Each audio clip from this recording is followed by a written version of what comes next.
Here's exactly how my first commercial real estate deal went from $850,000 to over $2.1 million in value. When you're just starting out in commercial real estate, you want a deal that has clear upside, and this one checked all the boxes. We found it through a direct mail campaign. The seller reached out because he wanted to retire. He was ready to retire from his tree cutting business, which he ran on the same property. The self-storage units were basically an afterthought for him, and they weren't managed like a business, just extra income on the side. So that created the perfect opportunity. He wanted $850,000, which at the time was a 5 cap in a 7 cap market. In simple terms, that means we were paying more than most buyers in that market would have. But here's why we moved forward anyway. 2 big reasons. 1, there was immediate obvious room to add value. 2, he was willing to do seller financing. We negotiated $150,000 down, with the seller carrying the rest, about $700,000 at 3% interest only payments. That structure kept our upfront costs low. On top of that, we raised about $330,000 in private capital for improvements, paying our investors a fair return. So between the seller financing and the private money, we were able to get into this deal with none of our own cash. From the start, we map out several ways to boost income. First, the old commercial building the seller had used it for his tree business. Once he vacated, we leased it to an AC company for $1,750 a month on a 3-year lease. That was pure additional income the property never had before.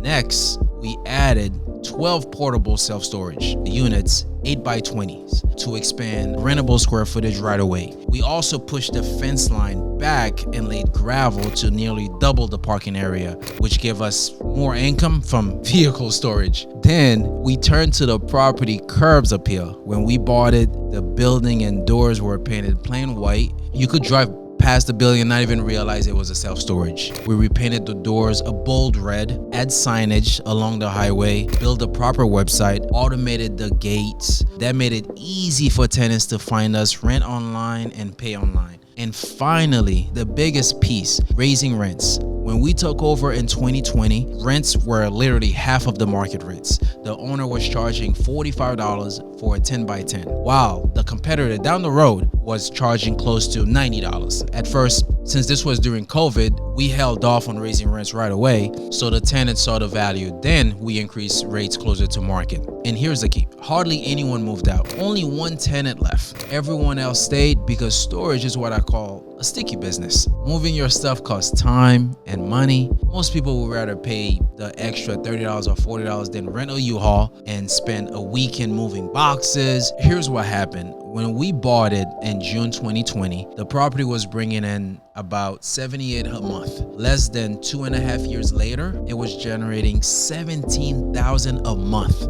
We sold it in February 2023 for $2.1 million. That's more than double the value in under 3 years. After paying off the loans, broker fees, and expenses, we netted over $1 million in profit, all from my very first commercial real estate deal. That's why I believe so strongly in commercial real estate. With the right structure, some creativity, disciplined operation, you can take something undermanaged and turn it into a high-performing asset. If you're interested in investing alongside me in the future commercial real estate deals, click the link below. We're always looking for good partners who want to be part of these kinds of opportunities.